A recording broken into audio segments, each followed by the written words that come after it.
Hello, my gravy babies, and welcome back to some Hearts of Iron 4. Well, I'm really excited today because if you're not too familiar with the channel's history, we have covered a nation that has objectively one of the worst focus trees in the game for the longest time. And now with the latest DLC, Paradox has decided to finally give them freedom from their eternal torment. That's right, 'cause today we are talking about the Hungarian communist tree, pretty unanimously known as one of the worst focus trees in the game. At least it was. And now it just has one of the worst portraits in the game because I just hate the way Horfy looks, like a shined up potato. See, with the brand new DLC, the Hungarian tree also got reworked and we have a brand new communist path. Technically, we got two over here. And the very simple question we are going to ask today is, are they any better? Just looking at them right now, I already can tell you, yes, they're a lot better. Yeah, we get two choices though: join the Comintern and restore the Socialist Federative Republic. I think we're going to go right side over here so we can do the Balkan ambitions and unify the Balkans decision if we manage to get down there in time. Not too sure what the time frame on things are going to look like as communist Hungary in the middle of Europe at this time period,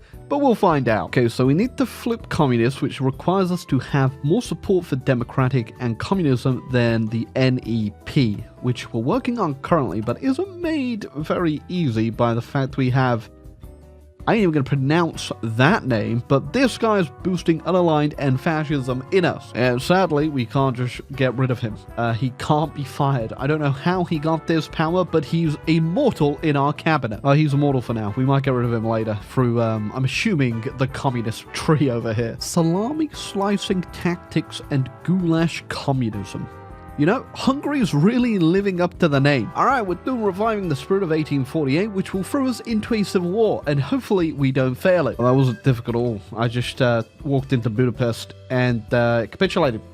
Easy. Okay, for the path we want the top option here of Bela, and that will allow us to restore the Socialist Federative Republic. And just look at that fine specimen of a man, the Hungarian Lenin. Okay, with that completed, we now immediately just get thrown war goals left, right, and center. We get three right here: the Yugos, the Czechs, and the Romanians. Which, you know, this is all a lot to buy. I don't think we'll be able to get all of these guys at all. Yeah, I don't think we're even going to be able to take the Czechs. I'll be real with you. They have 8 to 39 divisions. We don't have 39 divisions. Can we get some out maybe? You also got to worry about tension here. People are going to be guaranteed, which means I'm going to have to fight a lot of people. So I kind of have to go for the Czechs first, as they're not guaranteed by anyone, at least not yet. But if we go in on the Romanians, then, well, we can't go in on the Romanians. If we go in on the Yugos, we're going to have to go in with the Romanians at the same time.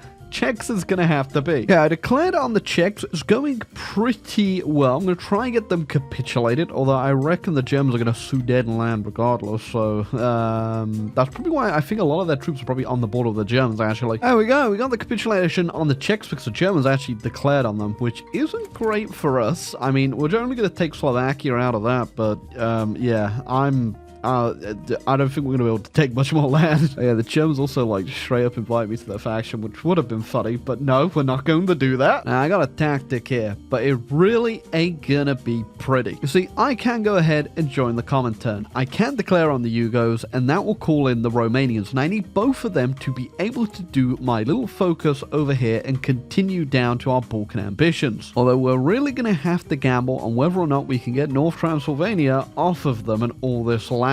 I think we'll be able to get Yugoslavia because that's where I'm going to put the majority of the army, but the Soviets might just get so much war score, we're going to be a little bit lost. So I'm going to make a precautionary save, and if this works, it works, and we become a pretty powerful state down here. We can relax for a bit until we're ready, or we could fail miserably.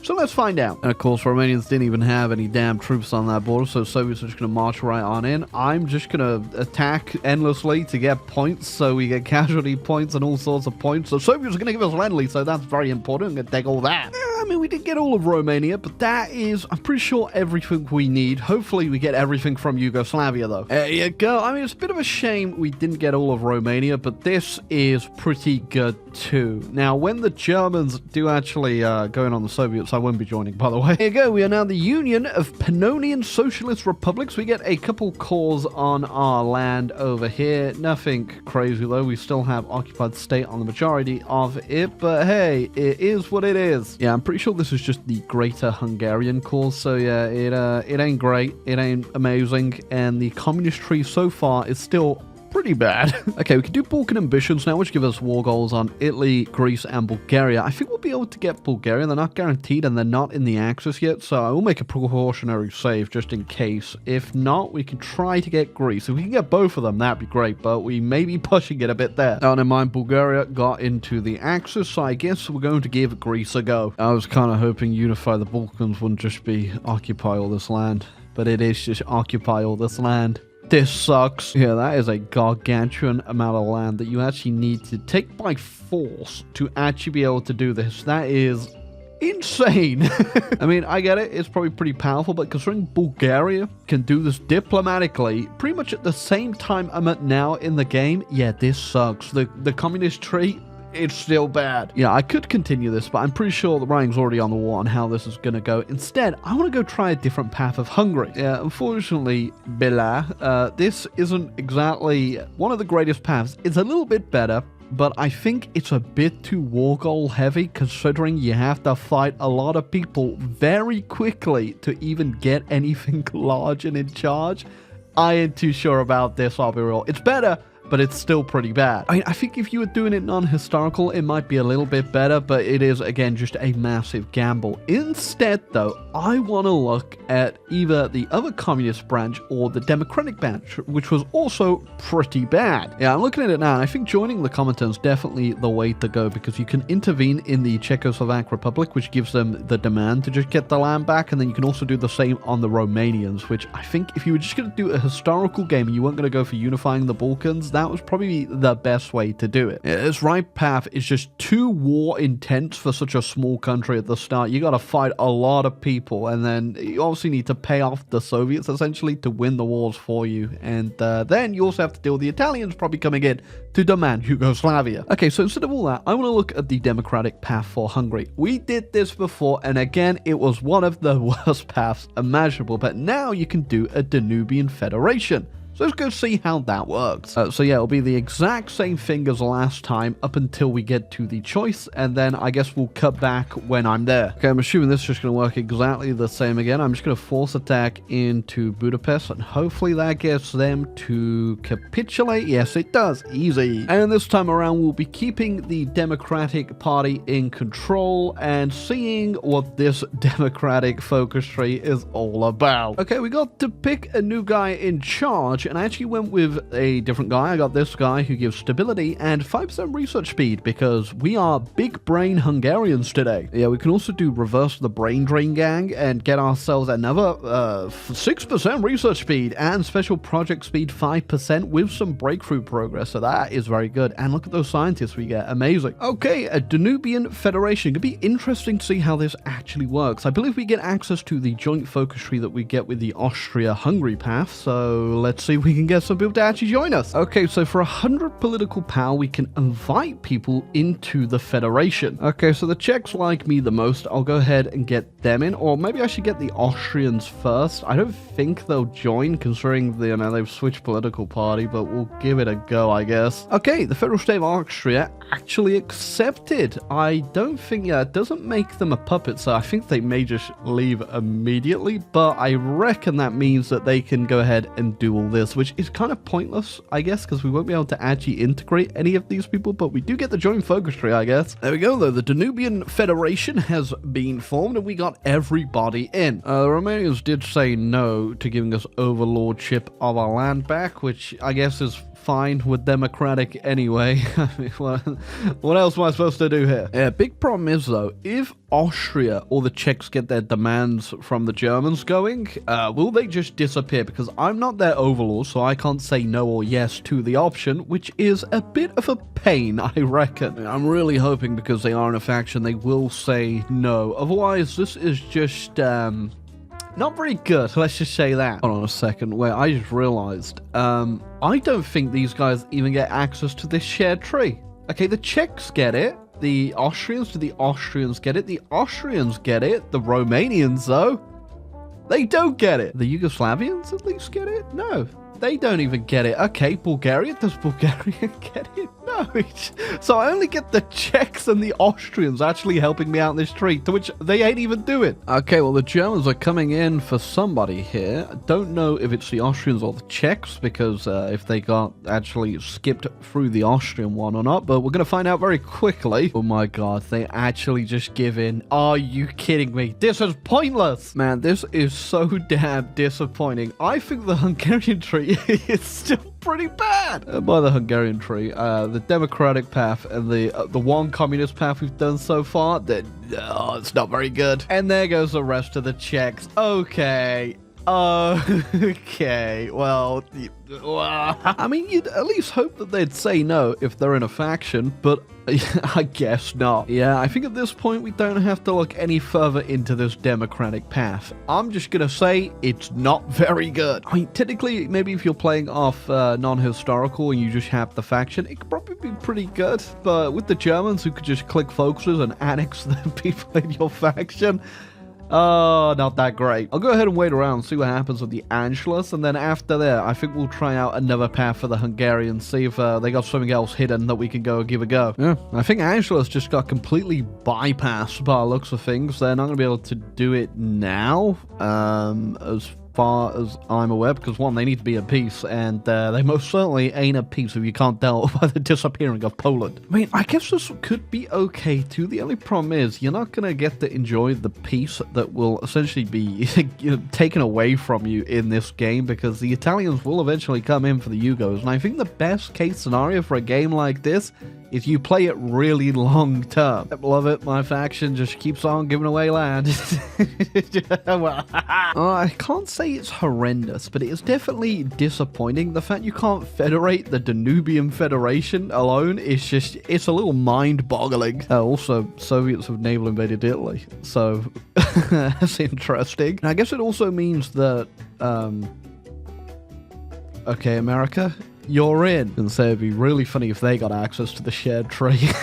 Yeah, I don't know, it just all seems a little lackluster. I don't know why you'd ever play any of these branches, these two branches so far, if other than like the normal both Greater Hungary tree, because you get land, or just playing the austro-hungarian tree, which obviously makes a lot more sense. Yeah, I'm not saying like every nation needs to be able to just get like, all the damn land, do the Chungus conquest, immediately get the cores and film the Danubian Federation. This path, I think, would have been acceptable if you didn't obviously just lose the Czechs and that you actually had some say in them saying no, because it's really annoying that you can't. Mexican entry into the Danubian Federation, of course, my fellow Danubian. And the fact, of course, you only get the Austrians, and was it the Czechs that actually get the shared tree, not even like the Yugos, the Romanians, or the Bulgarians, and the Czechs just obviously disappear anyway, so I only have to share the tree with Austria? It seems like something's been a little bit of oversight that's happened through this tree. Yeah, the communist one, I get it, all right. You do have to kind of fight for it as a fighting tree, but, you know, this one, I don't know, man. This one, it ain't doing it for me. It ain't doing it for me. It's okay, though. I'm about to go declare war on the Germans, and we'll see if that does anything. I'll say one thing about Hungary now is that they get an absolutely insane economy. They had a pretty good one before, but now it's really good, and you get a lot of manpower. Like, you gotta consider the fact I'm just Hungary. I've got like a whole bunch of units out. I've got planes out. I got 23k in the bank, and I'm only unlimited right now. I love the, you know, how this tree actually works. So, you know, you get everyone in your faction. You ask for the Romanian land. They say no, no more expansion. You go down here, fight the German, Soviets, and Italy. I feel like there's a bit of a gap between what's happening here. I'm really confused how the Soviets managed to pull that one off. You know, I've seen them do it a few times before, but never to this success. This is pretty insane. Okay, well, we are going to declare on the Germans. Does not matter about the Italians and the Japanese. We're going to see what we can do here. But Germans really didn't see this one coming, because we are marching through completely unopposed. Yeah, I actually reckon in multiplayer, this could actually be pretty good for you and a couple of friends if you do this in democratic Hungary, or even like non-aligned Austria. Like, you could really do any path you really want as these guys, as long as you have the democratic Hungary. So someone's gonna have to pull that short straw. But if you actually give someone that says no to the annexation stuff, Germany, if you can't tell, pretty damn weak, so you could just wipe them up pretty quickly. Okay, why the hell did I just get the Yolda Conference? Yeah, I'm gonna say no, because the land that they get the bonuses on are the land that is, funnily enough, the only stuff I can really take here. I absolutely love the fact, I'm just looking at the participation here, we got 4%. Look, we just did this, so we got 4%. Oh, there you go. And what can we do here? We got 300 points and a dream. Yep, that is all we managed to take. Shout out to the Austrians, though. They got a lot of land completely for free there. That's, does it look good? No. You took a bunch of friends. Well, you go for it, bro. I also just realized Vichy France just chilling down there, I guess. Are they going to reunify? Yeah, there you go. Oh, my God. I don't even, like, what is Poland now? Thought this was acceptable. Yeah, it truly ain't that great. I mean, I guess you could turn it around now and go fight the Soviets, but do you really want to have to deal with this and all these borders and front lines? I don't think so, no. I also hate the fact they actually got Italy as well. So cursed. What I hate the most is the Czechs that they just hang out in the Sudetenland. As you can see how we dealt with the Germans there, it was like our faction, like, it is pretty powerful, and Hungary itself is really powerful. It's just you don't really have a good use for the power. I mean, yeah, if you go ahead, you beat Germany up, you could probably do it sooner and get a bit more war participation, get a bit more land, but yeah, you're never going to own it, you're never going to be able to core it, you're never going to be able to do anything with it. You just, I don't know, man. I feel like there could be something better here to do. I mean, I get it, I'm democratic, but you know, I can't even call Slovakia or anything. It's not great. God, what the hell happened here? Austria just declared war on the German Republic, which then just joined the prosperity sphere.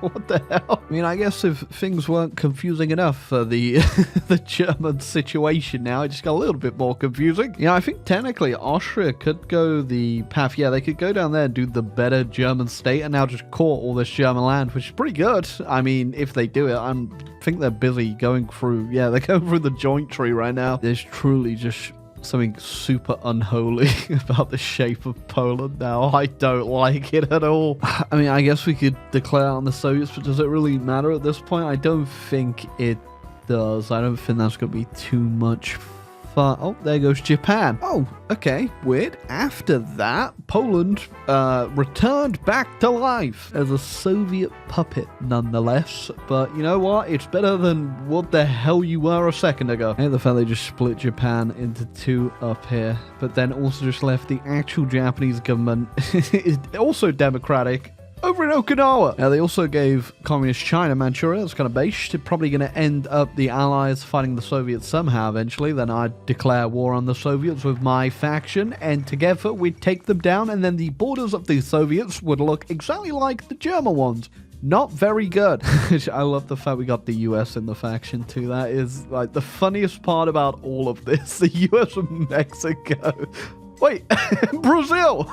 We truly got all of our honorary Danubian Federation members in today. Okay, I don't really plan on playing any further this, but I'm just going to declare on the Soviets for the hell of it and see how the faction does. I mean, the only thing I really bothered building properly was planes. We got an absolute ton of planes. Here, the fact they've actually bothered putting troops like in this land over here. We can't even take it because that's still like level 7 forts. I was about to get the coolest encirclement ever conceived in Hoi 4 right there, but unfortunately they actually started pushing through Bohemia. My allies gave it up, so didn't get the finishing blow, but whatever. Oh damn, my AI companions just made one hell of a breakthrough down in Italy. The rest of the front I am holding, but I don't think we're gonna be finishing this war anytime soon. So in the oh god, oh god, okay, oh yeah, 600 divisions. Okay, no, oh, it's still terrible. Oh, UK is fighting the Soviets too now because France just exploded into a civil war. They joined the Comintern, and boom, there you go. Soviets at war with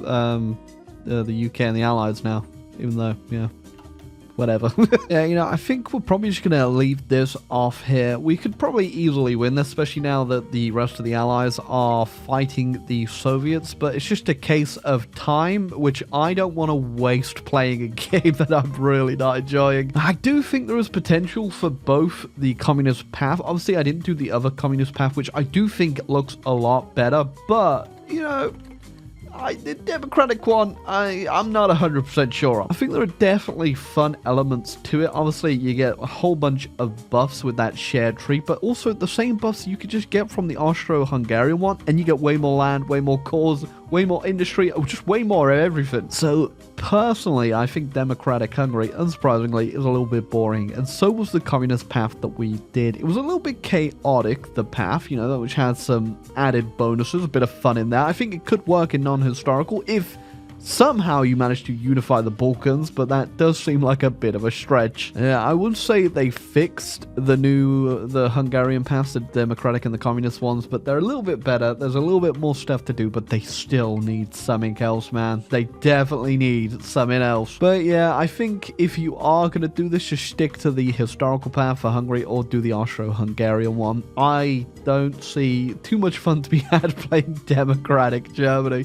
But, you know, some people are different. Some people might want to play the smaller game. I want to play a bit of a larger game the majority of the time. Although it is fun to play a smaller nation and have a bit of a smaller impact, but lead that to a, you know, a grand collapse of the front or something. But, you know, I wasn't feeling it, and I'm still not feeling it. I don't think Hungary's very good. It just needed a little bit more. If you could potentially get back a couple of your cores or choose between them. Obviously, Romania did say no to us getting our land back, which is a big thing, really. If you could even unify with the Czechs or the Austrians and not even get the rest of it, that'd be good, or one or the other. Just something more, just a little bit more. It'd definitely be better. I could see why they probably didn't do the Danubian Federation becoming like an actual just another Austria-Hungary clone, essentially, as that is already an option now for both Austria and doing it as Hungary. So I could see they probably want to try something different.